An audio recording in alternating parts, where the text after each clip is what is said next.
φορά πέρυσι στο Πανελλήνιο Ψυχιατρικό Συνέδριο και αφορούσε και αφορά στην επίδραση που έχει η εφαρμογή του λεγόμενου μονοτονικού και η κατάργηση ουσιαστικά, ας πούμε, της παραδοσιακής γλώσσας, δεν πρόκειται μόνο για τα αρχαία,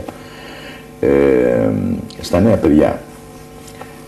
Αυτό μας απασχολούσε αρκετά χρόνια, ιδιαίτερα εμένα. Είχα έτσι μια ιδιαίτερη μανία, θα την έλεγα, γιατί έβλεπα κάθε χρόνο, γιατί εδώ στο κέντρο έχουμε 4 Ινστιτούτα και έρχονται νέα παιδιά, οι οποίοι είναι 25, 28, 27, ξέρω εγώ, και μάλιστα είναι τρίτης βαθμίδος, όπως λέμε, της φιλοσοφικής σχολής, ας πούμε. Έβλεπε λοιπόν ότι και το λεξιλόγιο τους γινόταν όσο το δυνατόν και κάθε χρόνο και φτωχότερο, αλλά ταυτόχρονα και τα ορθογραφικά τους λάθη, δηλαδή απίστευτα. Από την άλλη μεριά, στο παιδοψυχιατρικό είχαμε επίσης μια αυξανόμενη προσέλευση παιδιών με διάφορες μορφές δυσλεξίας, σε εισαγωγικά, που δεν ήταν. Δηλαδή ήταν μαθησιακές δυσκολίες. Επειδή εγώ και πολλοί συνάδελφοι μου δεν καλοδεχθήκαμε αυτή την αυθαίρετη, ας πούμε, κατάργηση του λεγόμενου πολυτονικού, η οποία έγινε, δεν ξέρω αν έχετε υπόψη σας, ας πούμε, κατά τρόπο ο οποίος ήταν πραγματικά, ας πούμε, σκανδαλώδης, έγινε σε μια μεταμεσονύκτια συνεδρίαση της Βουλής και το κολλήσαν σε κάποιο άλλο νομοσχέδιο και έτσι από εκείνη την ημέρα καταργήθηκαν οι τόνοι. Και από την άλλη μεριά διάφορες άλλες, ας πούμε, έτσι, εκδηλώσεις ορισμένων δυστυχώς δασκάλων, καθηγητών, που λέγανε, ας πούμε, ότι κάτω τα αιματοβαμμένα γραπτά, δηλαδή να μην διορθώνουν, και για μεγάλο χρονικό διάστημα δεν διορθώναν καθόλου τα γραπτά, διότι αυτά θα ήταν δήθεν καταπίεση. Εν πάση περιπτώσει, η έλλειψη καταπιέσεως, είτε για την διόρθωση των γραπτών, είτε για να επιβάλλουν στα παιδιά, ας πούμε, ξέρω εγώ, περισσότερο διάβασμα, είχε μια ανέλπιστη άνθηση, όχι μόνο σε εμάς εδώ, αλλά και σε άλλους ψυχιατρικούς χώρους. Αυξήθηκε η πελατεία μας. Βεβαίως δεν μπορούσαμε να το αποδείξουμε αυτό το πράγμα ότι οφείλεται εκεί. Τελικώς μαζέψαμε, συγκεντρώσαμε 50 παιδιά, όλα φυσιολογικά. Τα 25 από αυτά κάνανε 2 ώρες αρχαία ελληνικά το Σάββατο, μαζί με άλλες αγγλικά, με άλλες γλώσσες, ξέρω. Άλλες γλώσσες, μπαλέτα ή οτιδήποτε άλλο. Και άλλα 25 τα οποία πηγαίνανε περίπου στα ίδια σχολεία, εδώ στο Λεκανοπέδιο της Αττικής, τα οποία είχαν τη μόνη διαφορά που είχαν με τα άλλα, ας πούμε, είναι ότι αυτά δεν κάναν τις 2 ώρες αρχαία ελληνικά. Αυτά τα παιδιά και των 2 ομάδων τα εξετάσαμε με ορισμένες δοκιμασίες, τεστ δηλαδή. Είναι το Αθηνά τεστ, τα οποία αυτά αναφέρονται, ας πούμε, στην ψυχοεκπαιδευτική ανάπτυξη, ας πούμε, είναι το Αθηνά τεστ, καθώς επίσης τους κάναμε και αυτό το τεστ που είναι για την νοημοσύνη, για να δούμε ότι είναι της ίδιας νοημοσύνης. Και πράγματι έτσι έγινε η επιλογή. Τα εξετάσαμε Σεπτέμβριο-Οκτώβρη και μετά 9 μήνες όλα τα παιδιά αυτά τα ξαναεξετάσαμε. Λοιπόν, έδειξε λοιπόν η έρευνα μέσω αυτών των τεστ ότι τα παιδιά που κάναν αυτές τις 2 ώρες κάθε Σάββατο υπερτερούσαν σε σχέση με τα άλλα παιδιά. Σε τι πράγματα υπερτερούσαν? Στην ψυχοεκπαιδευτική τους εξέλιξη. Όταν ανακοινώσαμε την έρευνα και γράψαμε και οι εφημερίδες, ήρθαν εδώ 2 κυρίες για να μας γνωρίσουν, οι οποίες είπαν ότι είχαν 2 παιδιά και οι 2 είχαν παιδιά με μαθησιακές δυσκολίες και επειδή είχαν την οικονομική άνεση τα είχαν πάει στην Αμερική. Παρότι δεν πήγαν στο ίδιο κέντρο, στα 2 κέντρα που είχαν πάει, τους είπαν χαρακτηριστικά ότι εμείς σε αυτές τις περιπτώσεις, δεν μπορώ να σας πω τι ακριβώς δυσκολίες είχαν, συστήνουμε για θεραπεία την εκμάθηση μιας παραδοσιακής αρχαίας γλώσσας και συστήνουμε ή αρχαία τα κινέζικα ή τα αρχαία ελληνικά. Εσείς είστε από την Ελλάδα. Λέει, γιατί ήρθατε εδώ?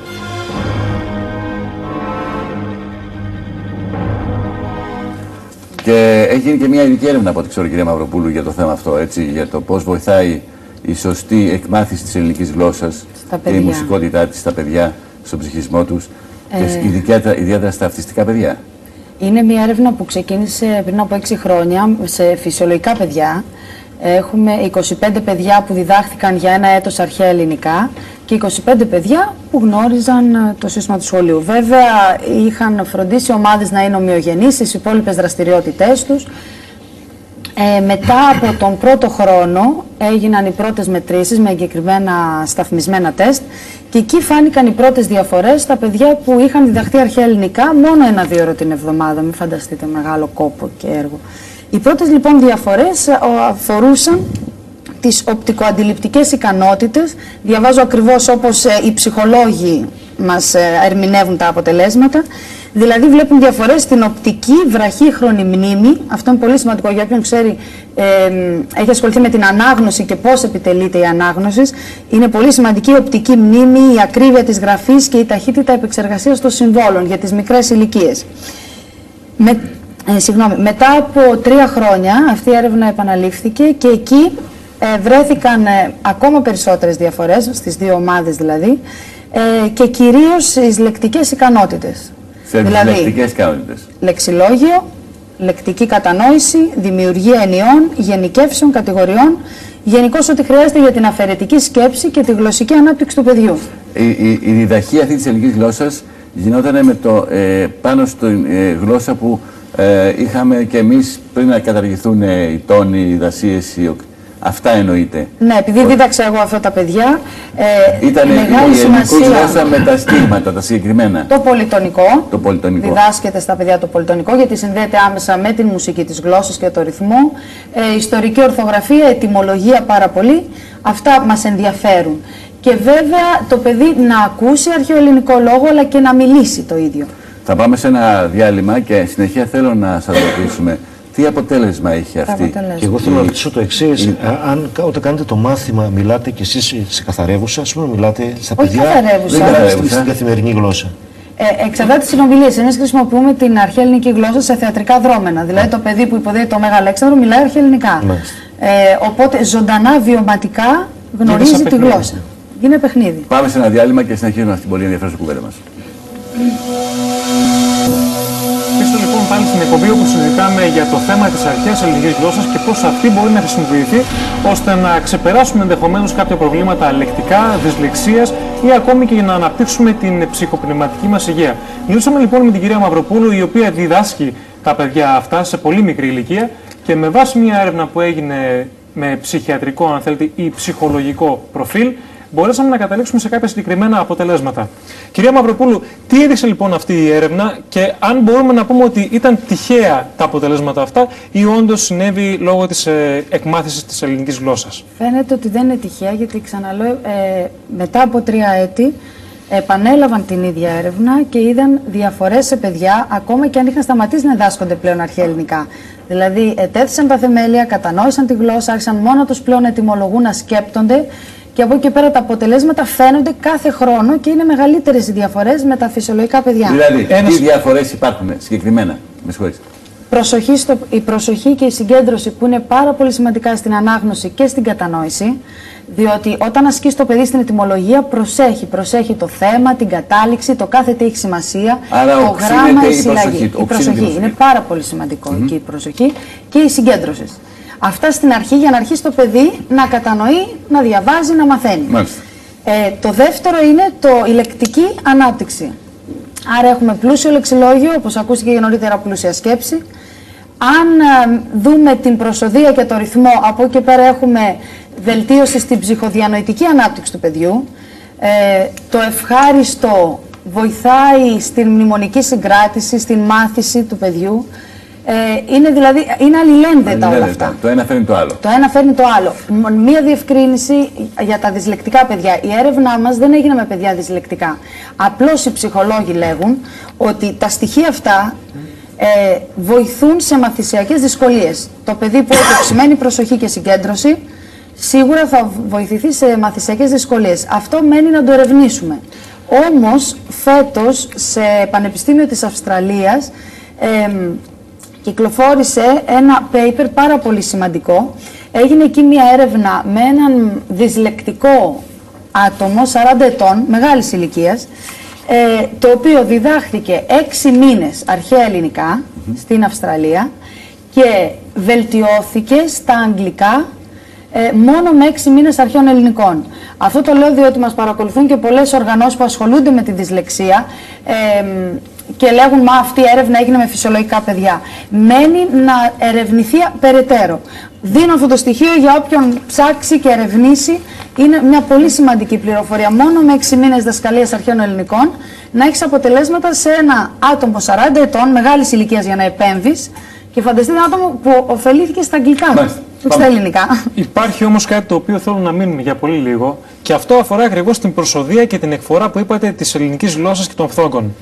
Διαβάζω συγκεκριμένα ότι το γράμμα Α, η οκταπλή του λέει χρήση καθαρίζει τους πνεύμονες και επιδρά θετικά στις ασθένειές τους.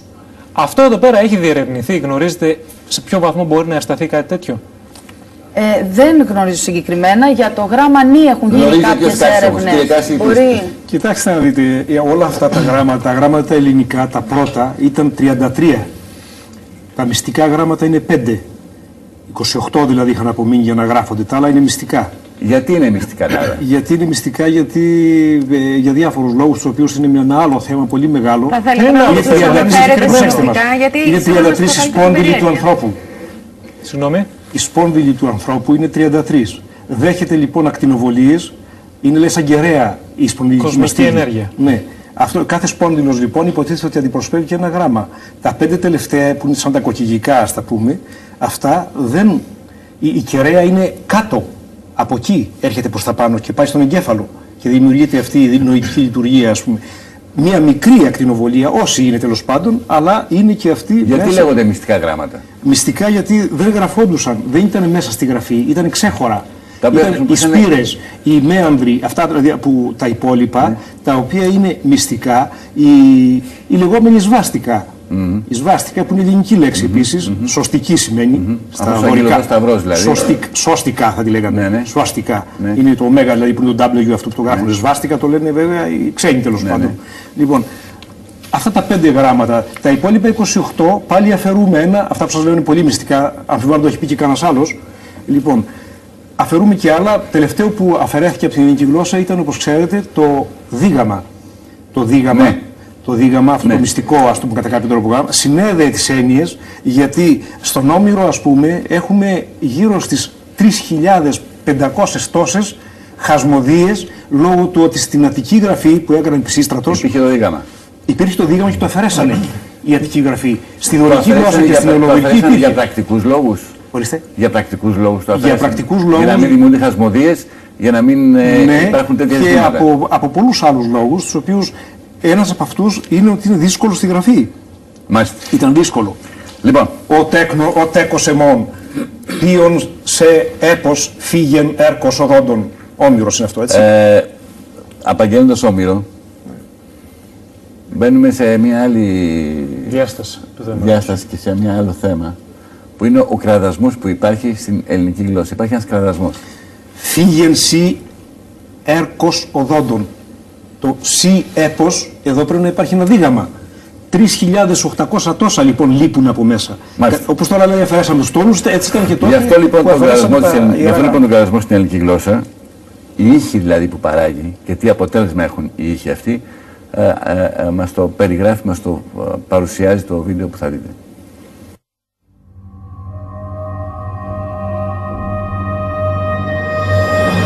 Το τελευταίο που θέλω να ρωτήσω και να μας δείξετε αν είναι δυνατόν, είναι πόσο κραδασμός που περιέχει η ελληνική γλώσσα, το κάθε γράμμα ή και κάποια λέξη, μπορεί να προκαλέσει μία αλλίωση στην ύλη. Παράδειγμα, να πάρουμε όταν πολλές φορές κατά τη διάρκεια του τραγουδιού, ιδίως στην όπερα, όταν κάποιες κοπέλες τραγουδίστριες μπορούν να κρατήσουν πολύ σταθερή τη φωνή σε συγκεκριμένη ένταση, και πιάσουν την ιδιοσυχνότητα ενός αντικειμένου μες στον χώρο, όπως ένα ποτήρι, ένα κρίσταλο, μπορεί και να το σπάσουν. Αυτό το πράγμα λοιπόν τι είναι? Μπορούμε να το κάνουμε σε πείραμα να το δει.